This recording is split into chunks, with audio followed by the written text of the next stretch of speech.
22 वर्षों का विश्वास, 10,000 से ज्यादा डॉक्टर्स, गोल नेशंस लीडिंग इंस्टीट्यूट। NSIT निखारता है आपकी प्रतिभा को। NSIT, a place to imagine, invent and inspire. NSIT, अम्हारा, Bihta, Patna.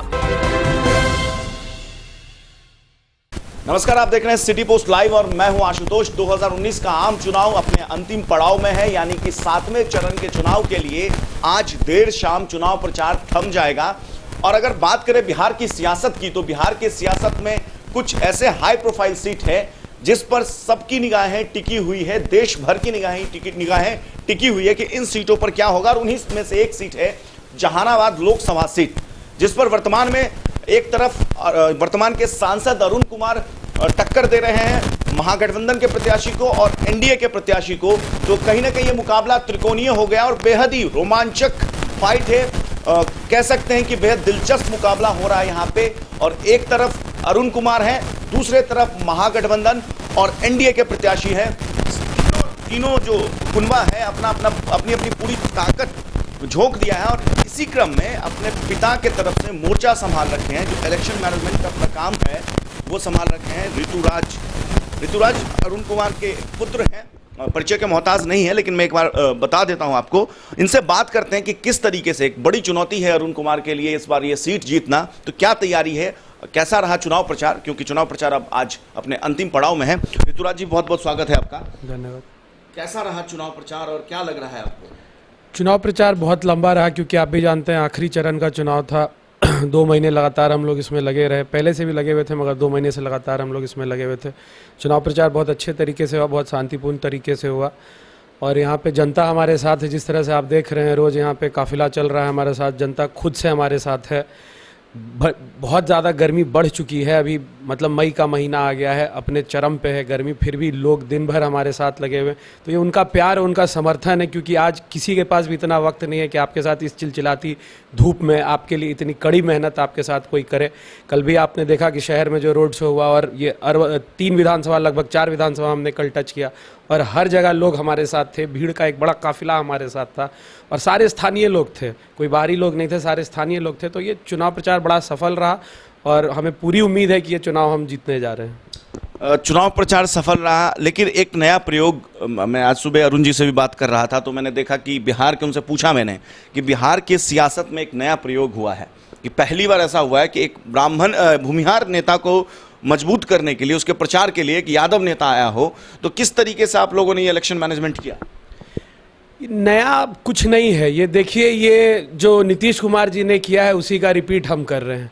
Nitish Kumar ji ने बहुत पहले यहाँ घोसी विधानसभा में ये एक्सपेरिमेंट किया कि भूमिहारों को दबाकर, सवर्णों को दबाकर यहाँ पे उन्होंने किसी और जाति को दिया, जो पारंपरिक रूप से एक जाति विशेष की एक सीट थी, मगर उन्होंने हटा के वहाँ पे किसी और को दिया। मगर उन्होंने फिर इस बार जहानाबाद में आपने देखा होगा तो उन्होंने जदयू से पारंपरिक रूप से यहाँ चाहे तो यादव बनते आए हैं MP या भूमिहार बनते आए हैं, इस बार उन्होंने एक जातीय समीकरण को तोड़ने की कोशिश की, एक जात विशेष को दबाने की कोशिश की, जिसमें वो विफल होते आ रहे हैं। इसीलिए, और वो जो गुस्सा है, हर जगह उन्होंने एक जात विशेष को टारगेट करके, हर कॉन्स्टिट्यूंसी में आप देखिएगा कि किसी प्रकार की जाति को वो टारगेट कर रहे थे और ये अगड़ा पिछड़ा की राजनीति वो भड़काने की कोशिश कर रहे थे। तो इसके लिए यादव और भूमिहार या मुसलमान हमारे साथ आ रहे हैं, तो ये दिखा रहा है कि हमारे साथ हम कोई जात पात नहीं कर रहे हैं, हमारे साथ सभी धर्म, सभी जाति के लोग हमारे साथ जुड़े रहे हैं। तो ये तो उनकी जो विफलताएं हैं वो दिख रही है कि वो जो जात पात की आंख बढ़ाना चाह रहे हैं वो यहाँ लोग दबाने के लिए, समेटने के लिए आगे आ रहे हैं, चाहे वो यादव हो, मुसलमान हो, हमारे साथ आ रहे हैं वो। देखिए, अरुण जी की जो छवि रही है बहुत साफ सुथरी छवि रही है और कहते हैं कि वो कोई झूठे, उनको नेता हम लोग नहीं मानते। मीडिया में अमूमन गलियारों में ये है कि वो नेता नहीं है क्योंकि वो झूठे वादे नहीं करते हैं। अगर पॉलिटिकल पंडितों की भी बात माने तो उनके विश्लेषण में अरुण जी नेता में काउंट नहीं होते, क्योंकि वो बाकी नेताओं की तरह बात नहीं करते। तो कहीं ना कहीं इसका कुछ फायदा भी है और इसका उनको राजनीतिक नुकसान भी होता है, कई बार कई सारी बातें फैलाई जाती है। तो इन तरह की चुनौतियों से कैसे कैसे निपटे हैं और आने वाले 2-3 दिन में कैसे निपटेंगे? ये अमूमन ये बात आपकी सही है कि इसके फ़ायदे भी हैं, नुकसान भी है। नुकसान होता है क्योंकि इनके बारे में बहुत चीज़ें फैलाई जाती है, उसका ये काउंटर नहीं करते हैं। मगर इस बार जो हमारी युवा समता मंच की हमारी टीम है, हमारे युवा साथी जो हमारे साथ जुड़े हैं, आप देखेंगे अगर आप पिछले 2 महीने में जो भी रैलियां हो रही हैं या जो भी सभाएं हो रही हैं उसमें ज़्यादा युवा हमारे साथ, युवाओं की संख्या ज़्यादा जुड़ी है हमारे साथ, तो युवा इस चीज़ को काउंटर करने के लिए आ गए। हमारे नेता नहीं बोलेंगे मगर हम बोलेंगे। जहाँ भी जो चीज़ दबाई जाती है, ये बहुत चीज़ देखिए, इनकी जो छवि है या इनका अपना व्यक्तित्व भी जो है वो बहुत चीज़ को ये पी जाते हैं। ये चाहते हैं कि समाज में वो बात ना जाए जिससे समाज में मामला बाहर आए, जिससे कि आग भड़के, जातीय विस्मयता फैले या किसी समाज विशेष या किसी जाति या धर्म विशेष में कोई झगड़ा हो। ये बहुत चीज़ को पी जाते हैं, मगर हम उस चीज़ को दबाने वाले नहीं हैं। जो अगर गलत इन्फॉर्मेशन मीडिया के थ्रू या सोशल मीडिया के थ्रू आएगा, हम उसे काउंटर करेंगे। अब उसी तरीके में आपको मैं बताता हूँ कि 2-3 जो चीज़ें हैं जिस पे इन्होंने कुछ नहीं बोला, मगर आज हम आपको मैं बताते हैं। पहली चीज़ जो हुई, आप देखेंगे अमूमन इलेक्शन आता है तो हर जगह हर एमपी का या आप कह लीजिए विधायक का या मंत्री का जो होम गार्ड्स होते हैं उनको क्लोज किया जाता है। इस बार भी क्लोज किया गया, मगर पेपर के रिपोर्ट्स भी आप देखेंगे इस बार कि सबके होम गार्ड्स क्लोज करने के बाद भी स्टे कर दिया गया।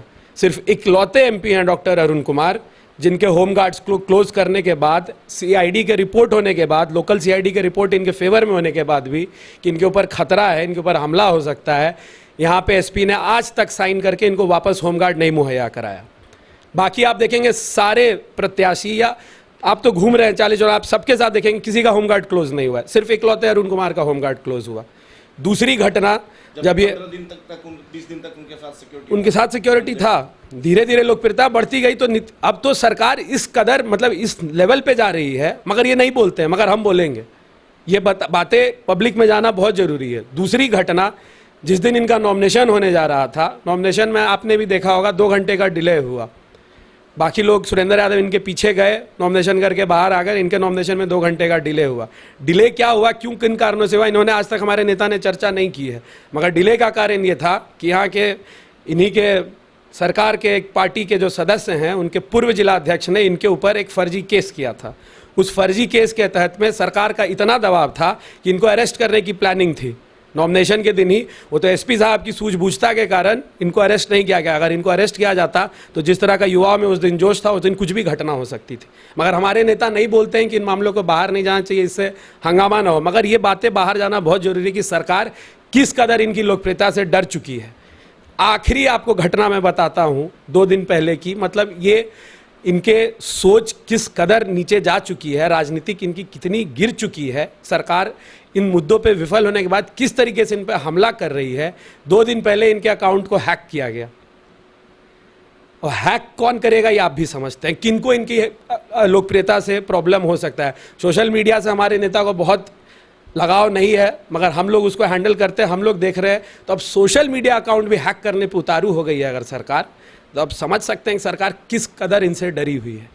एक आखिरी सवाल यह है कि 2019 के आम चुनाव के बाद मैं अरुण जी से भी पूछा था, आप भी चूंकि पार्टी के युवा अध्यक्ष हैं, तो एक नए विकल्प देने की पटकथा जहानाबाद लोकसभा क्षेत्र से शुरू हो रही है। नया विकल्प तो यहाँ से मिल रहा है। यहाँ पे तीसरा मोर्चा की जरूरत है, क्योंकि आप देखिएगा, चाहे तो एनडीए हो, जनतांत्रिक गठबंधन हो या महागठबंधन हो, दोनों लोगों ने इस बार लोग यहाँ पे अच्छे उम्मीदवार हर जगह खोज रहे थे। सिर्फ जहानाबाद की बात नहीं है, आप अमूमन देखेंगे, चाहे महागठबंधन हो, महागठबंधन इस बार जितनी बड़ी फौज महागठबंधन ने भी तैयार की थी, 5-5 पार्टियां आ गई, सबको लग रहा था एक जातीय समीकरण उनके तरफ बन गया है, बहुत मजबूती से चुनाव लड़ेंगे, मगर लोगों ने भी टिकट बेच दिया, बहुत हल्के उम्मीदवार बहुत जगह उतार दिए। तो जनता तो उस चीज़ को नकारेगी। जनता एक चाहेगी अच्छा उम्मीदवार। जनता हमेशा पार्टी लाइन पे नहीं देगी वोट आपको, हमेशा जात के विशेष पे वोट नहीं देगी आपको। जाति आप हमेशा जात का डर दिखा के या लालू यादव का डर दिखा के, या आप उधर नरेंद्र मोदी का डर मुसलमानों को दिखाकर आप वोट लेने की सोचेंगे तो ये जनता इस चीज़ को नकार देगी।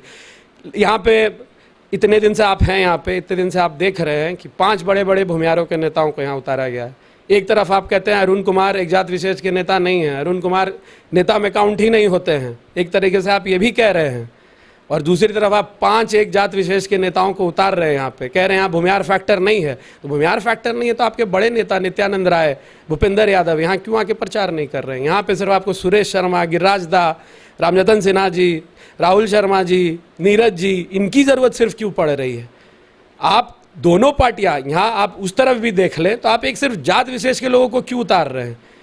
यहाँ पे तो अगर आप कहते हैं कि नहीं जाति मतलब ही नहीं है, जाति नहीं है, जब आज की हम राजनीति पे नहीं देख रहे हैं, हम विकास के लिए देख रहे हैं, तो आप उन मुद्दों पे चर्चा कीजिए ना। यहाँ तो चर्चा सिर्फ आप एक जात विशेष की चर्चा कर रहे हैं। अरुण कुमार तो जात विशेष की चर्चा नहीं कर रहे हैं। अरुण कुमार के साथ पप्पू यादव भी आ गए, अरुण कुमार के साथ मुसलमान अंसारी परिषद भी समर्थन में, अखलाक साहब भी हमारे साथ हैं, और बहुत कल आपने टाउन में ही देखा मुसलमान कितने लड़के इनके काफिले में थे। तो ये तो किसी जात या जमात की बात नहीं कर रहे हैं। तो जनता ये चीज़ देख रही है कि जनता ये भी देख रही है कि कौन सा गठबंधन क्या कर रहा है। सिर्फ महागठबंधन हो या जनतांत्रिक गठबंधन हो, दोनों तरफ सही उम्मीदवार का चयन आप नहीं करेंगे तो एक विकल्प आएगा। चलिए, हमसे बात करने के लिए बहुत बहुत शुक्रिया। कैमरा सहयोगी कृष्णा के साथ Ashutosh Jha, city post live, Jehanabad. क्या आप जानते हैं कि घर बैठे आप अपनी स्वास्थ्य समस्याओं का सलूशन पा सकते हैं सॉफ्टकेयर मोबाइल ऐप के द्वारा। घर पर ब्लड टेस्ट के लिए अच्छे लैब के कंपाउंडर्स को बुला सकते हैं, बीपी जांचने के लिए एक्सपर्ट को बुला सकते हैं, ईसीजी करने के लिए टेक्नीशियन को बुला सकते हैं। साथ ही और भी कई सुविधाएं हैं इस ऐप में। आज ही डाउनलोड करें Softcare mobile app Google Play Store से या वेबसाइट www.softcare.in। अधिक जानकारी के लिए आप संपर्क कर सकते हैं। हमारे फोन नंबर्स हैं 9472981111, 9472982222। Softcare app, solution at your finger tips.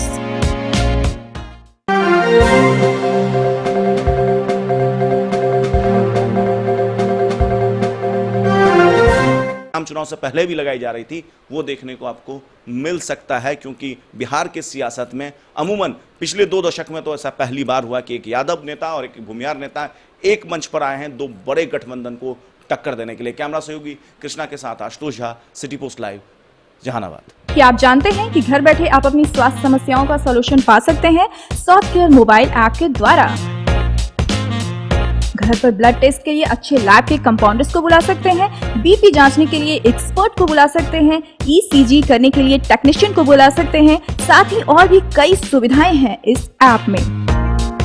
आज ही डाउनलोड करें Softcare mobile app Google Play Store से या वेबसाइट www.softcare.in। अधिक जानकारी के लिए आप संपर्क कर सकते हैं। हमारे फोन नंबर्स हैं 9472981111, 9472982222। Softcare app, solution at your finger tips.